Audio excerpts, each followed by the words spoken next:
I'm Alicia, 28 years old, and not exactly living the dream of a happily married wife, but living the dream of a soon-to-be divorced woman.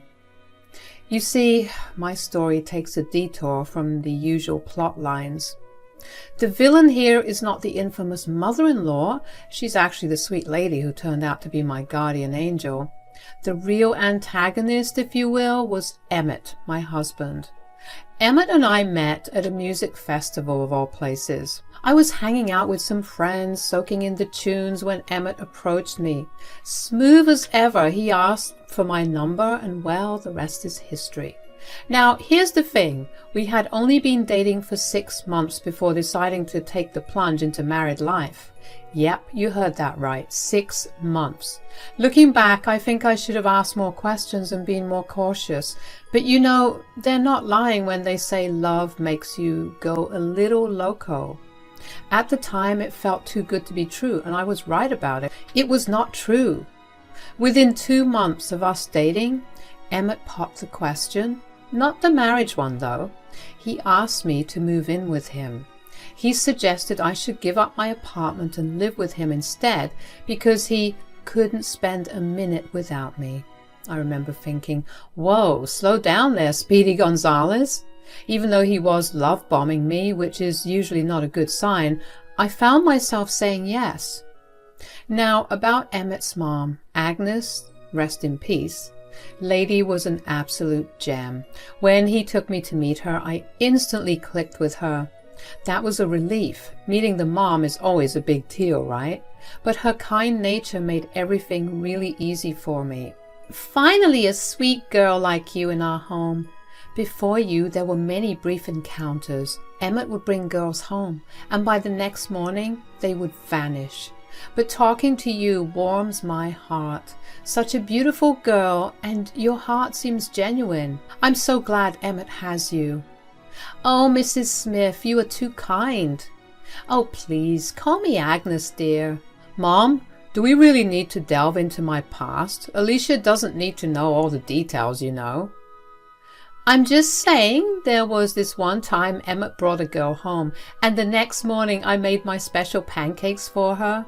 And when I asked Emmett where she was, Emmett was like, Mom, I wanted the whole bed to myself, so I got her a taxi and sent her home in the middle of the night. What a jokester my son is. I needed to give you lessons on how to treat women. Seriously, Mom, not now. I also tried to make sure how he should deal with not just women, but people in general. This world needs more selfless souls. I hope he listened and treated you nicely. Of course he does. He's the sweetest. At least he did one thing right. Since his father left, I have been very careful. I wanted to provide him with everything. I worked so hard and was so invested in making it all happen for Emmett that I did not have enough time for myself, but it was all worth it. Agnes, you have got me all teary-eyed. You are a strong woman. Mom, can we skip the family history lesson? I'm sure Alicia doesn't want to hear any of this. Come on, Emmett, let the woman speak. It is never too late to enjoy life, Agnes. We can do things together and make new memories.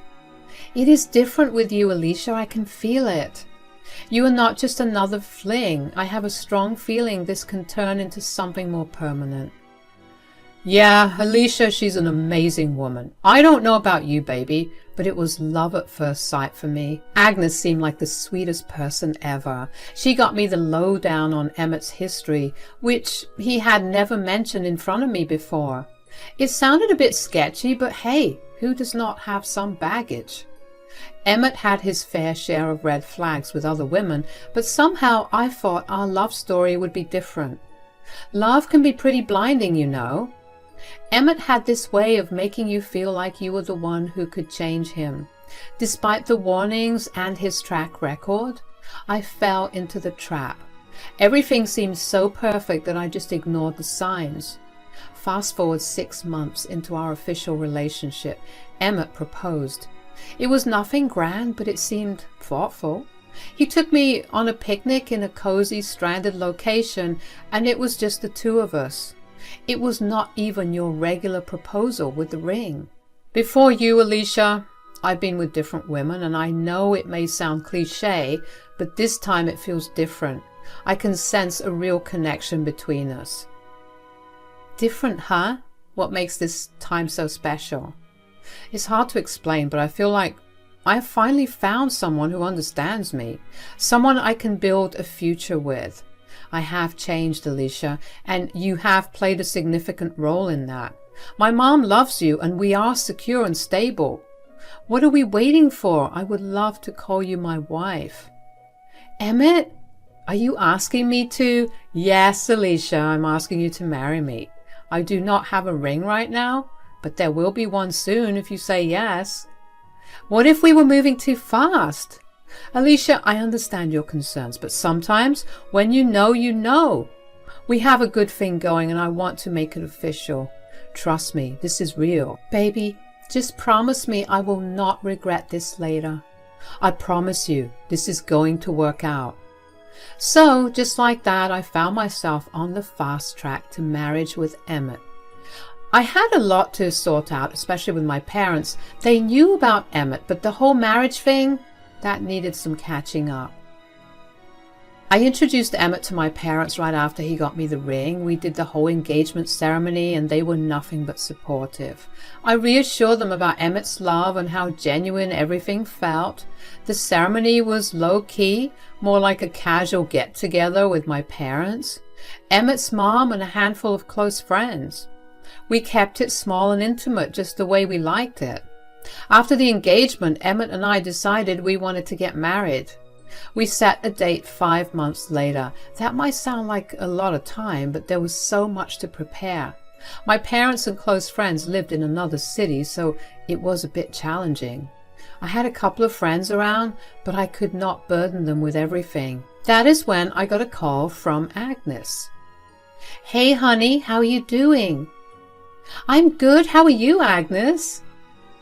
I'm really good. I just wanted to thank you and your parents for the present you got me at your engagement party. It was not really needed, but it was thoughtful of you. I told them about how nice you've always been to me. You deserved it. Oh, you are such a sweetheart. So what is your plan for the wedding preparations? How are you going to manage everything on your own? I've been thinking about that for the last few days. I don't have many people here to help, and Emmett's always busy with work, doing late night shifts and everything. I don't want to burden him. Well, I'm here to help if you would like it. I do not have much going on, you know me, just an old woman with her dog, and it is my son's wedding after all. I will not impose, but I just want to help you in any way you need. You would do that for me? I hope it will not be much of a bother to you. Absolutely, I would. I've been waiting for this day. My son is getting married to an amazing girl like you. I would love to be a part of the process. Great then. Why not come over? We can have tea, go through the details, and plan together. Sounds perfect. I'll even bring some of that shortbread you like. That is wonderful. Over the next few months, Agnes was my partner through all the wedding preparations. Emmett's involvement varied. Sometimes he was there, sometimes he was not, but Agnes was consistently by my side. She went above and beyond, accompanying me to do all the wedding shopping I needed. Agnes and my mom was there with me when I was picking out my wedding dress. After trying on 100 dresses, I finally chose one, and Agnes surprised me by stepping up to the counter. She insisted on paying for the dress, a gesture that took me by surprise. I protested, telling her it was too generous of a gift, but she would not hear any of it. Her support lifted a huge weight off my shoulders, and we became close during that time. As the wedding day approached, Agnes wanted a special moment together before I walked down the aisle. Wow, you look stunning, the most beautiful bride I have ever seen. You might make me tear up, and I will need to fix my makeup. You've got me there, Agnes. I want you to know that since you entered my life, everything changed. You're like a second mom to me. I didn't know mothers-in-law could be so friendly. I feel a genuine connection with you, and I appreciate your constant support. I love you too. This relationship is something special, and I never expected such a strong bond with my daughter-in-law as well. Agnes handed me a little box, and I opened it. That means a lot. What is the little present? I can't take this. You already blessed me with this gorgeous wedding dress. It is a necklace, a family heirloom passed down to me. Now that you are officially my daughter-in-law, I want you to have it. Oh, it is exquisite. It complements my dress perfectly. Can you help me put it on?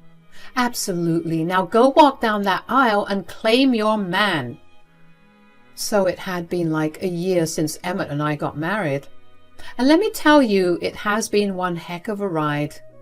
Emmett was there for me. Sure, he had his quirks and he had his own episodes, but I thought, who does not? And then there was Agnes. She was the dream mother-in-law. Emmett and Agnes tried to make everything special for me. Like on my birthday, they decided to throw me this epic surprise birthday bash. I had no clue what was going on. The next thing I knew, my parents were at the door and Agnes baked this heavenly cake. We partied like there was no tomorrow, and I could not believe how lucky I was to have these two in my life. Agnes, the plant whisperer, also gifted me these rare and exotic plants, and that got me into gardening, you see. She used to come over with her home-cooked meals, and we used to spend a lot of time together in the garden. All these moments made me realize how darn lucky I was. Life was cruising along smoothly, you know, until that one night 2 months back when everything took a nosedive. The phone rang, and it was the hospital. Emmett got the call. Agnes had been admitted. It was a late-night ordeal, and off we went, rushing to the hospital. The doctor dropped the bomb. Agnes had this infection wreaking havoc on 90% of her kidneys, along with some other major complications. The gut-wrenching part? There was nothing they could do. 2 weeks, they said. 2 weeks for Agnes.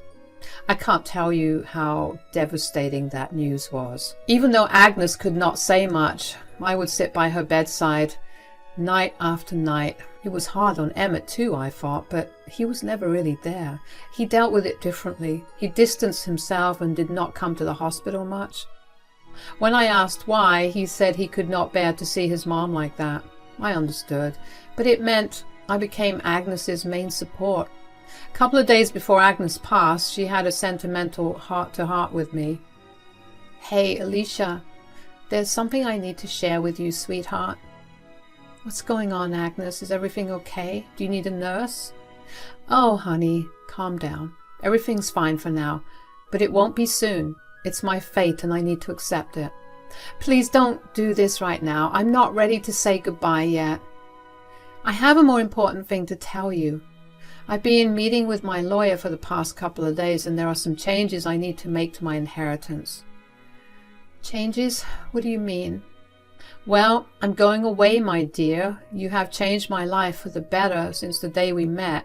I always dreamt of having a daughter, and you made that dream come true. So I'm leaving you some money in your name, amongst other things. It's more than enough to live a comfortable and adventurous life. What? Are you sure about this? I think you should have thought about Emmett too. He deserves it more than me, I think. I have never been surer. You are the love of my son's life. I trust that you will share it with him. Use it however you want. Live a long, happy life, and please take care of him. He might act a little cocky sometimes, but he doesn't have a bad heart, and he would never do anything to hurt you. That's not the person I've raised. I promise you all those things, but you didn't have to do that for me. I appreciate it, though. It is done now, and there is another wish. I just want you to go and spread my ashes in my backyard. Emmett knows about it. My lawyer is my executor, and he will have all the details. It is all in the will. Remember me well. I don't have the energy to talk beyond this point. I just wanted to say I love you. I love you too. This means so much to me. I did not tell Emmett about it. The conditions were tough, and I did not want to just talk about inheritance to him right now. It is a good thing I did not, because I didn't know the storm that was about to unleash in my life.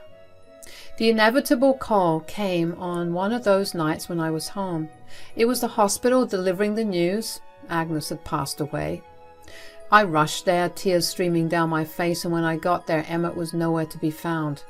It was his turn at the hospital, and he had abandoned Agnes. It pained me when I realized that there was no one by her side when her soul left her body. I called Emmett and gave him the news. He said something important came up and he would be there in some time, and by some time he meant 2 hours. When he finally got there, I hugged him. He did not cry. He looked like he was in this weird state of shock. We lingered at the hospital for a while. Emmett spoke with the doctor, discussing the next steps. Then, in silence, we reached home. Emmett, I know you're probably not in the mood to talk about this, but seriously, you look terrible. I'm here for you, you know. You can talk about your feelings. You don't have to be there for me. Come on, don't push me away. I get it. It hurts, like a lot. But honestly, it had to happen. Maybe not too soon, but... You're not catching my drift. My mom's gone and it's high time for you to leave as well. Check your room. I got your bags packed. That is why I could not make it to the hospital earlier. You need to be out, like right now. Hold up. Is this some messed up joke? What the heck are you even talking about? You were here packing my belongings? Yeah, it hurts me a bit, but guess what is the good part about all this? The inheritance. Did you even know how much my mom had stashed away? It's all coming my way. Ever wonder why I tied the knot with you? Just to tick off my mom's bucket list and get her a daughter-in-law. I've been waiting to get it off my chest for a long time. Phew, it feels good to finally say it out loud. What we had was not real from my end. Maybe you should have played it safe. I'm sorry, Alicia. Are you pulling my leg? Your mom literally just passed away just hours ago. Is this how you honor her memory? And our marriage was just a sham? I have given my all to you. I loved you and did everything in my power for you. And now I find out it was all about the money? If Agnes had not passed away today, but let us say 5 years down the line, would you have kept this act going for that long? It's revolting to even consider. I should have been more cautious. The signs were right in front of me, but I chose to ignore them. No joke, babe. I was never ready for the whole settling down thing. All those stories my mom used to spin about me, yeah, they were true. But for her, I had to play the good son. I needed her on my side to get that inheritance, so I needed a partner pronto. I'm ecstatic that money's about to revamp my life. The things I can do with all that money, it's a never-ending list. You? Well, I'm thinking I don't need you anymore. Seriously? Agnes must be proud of you, right? But guess what? I've got some juicy gossip too. A couple of days ago, Agnes told me something. She left me all her fortune, not you. Hold up, what? Are you kidding me? She would never do that. I'm her son, the golden child. She's always been all about taking care of me. That old hag wouldn't dare to leave me without any money. Well, in a few days we will see who's got it all when her lawyer calls us up. You're sounding so serious. Is this for real? Did she leave you everything? Yes. She had her lawyer over at the hospital, but you would not know, right? Because I was by her side day and night while you were out there doing God knows what. Maybe celebrating her death? Turns out your plan did not work out. Well, sweetheart, I was just playing around. If the money rolls in, we'll be splitting it, you know? You're my wife. I'd just done the same if I inherited all the money. This was all just a big stupid joke. Now, you are trying to make me buy that load of crap? Do you think I'm a kid? Seriously, Emmett, grow up. Don't play these dumb games with me. I need some space to grieve and remember Agnes. I'm out of here. So, if you think that was the end of it, let me tell you it was not. I grabbed my bags and walked out immediately, booked a hotel room for myself to figure things out. I was not sure how to feel because I was dealing with a lot of emotions. Emmett would call me, sometimes angry, other times apologetic, trying to retract his words. But the events of that night, it's like something in me just died. It was not on my bingo card. How could her son be so selfish to celebrate his mother's death for money? People can be so greedy sometimes, and Emmett proved it right. It was not just about Agnes and the money. I had invested everything into this marriage. But the realization that it meant nothing more than a deal for him to gain money hurt me deeply. It was a lot to take in. My life changed overnight, and then I got a call from Emmett. I thought it would be one of his little outbursts, but it was kind of different this time. Hey, listen, if this is another one of your cycles, getting angry, threatening, then apologizing, let me tell you it's not working. Now that my mom has already proved her point by giving you her entire inheritance, why don't you arrange for her funeral? She wanted to be cremated. Yeah, she told me about it. So how about you handle the cremation and everything? I don't want to get involved. Feel free to spread the ashes yourself in her beloved little garden. I don't want to be a part of this. So, wow. Now you don't even want to be a part of your mom's funeral? That's a whole new level of stooping low, Emmett. I was pretty sure she must have left me the house or something, but that woman didn't even let me have that. She left you everything. I'm doomed. So after all that drama, I had to prepare for the whole funeral. Not many people showed up, just a handful. And Emmett, well, he was a no-show as expected. The whole thing felt surreal. After the funeral, I received Agnes's ashes. It was a heavy moment carrying the remains of someone who had become so significant in my life. I decided to go to the house, and specifically to the garden where Agnes found peace. I stood there holding the urn, surrounded by the memories Agnes had created in that garden. I whispered a small prayer, my final words to her, and then, with a heavy heart, I scattered her ashes over the soil. It was a bittersweet moment, a farewell to the woman who had become a mother to me. Before doing this, I even tried calling Emmett, wondering if he had changed his mind, questioning if there was still a flicker of care for Agnes in him. But, as expected, Emmett remained in his selfish state. Agnes left me not just her money, which was close to $1 million, but also her house. I moved into it to keep her spirit around. It's like a cozy shrine of memories. Anyway, I finally took the plunge and filed for a divorce from Emmett. It is still under process, but the best decision ever. Now, Emmett's drowning in regret. He disrespected our marriage and worse, dissed his own mom. Karma's a real thing. Watching him squirm is oddly satisfying. All those ambitious plans he had? Shattered. He can now marinate in his grief and regret.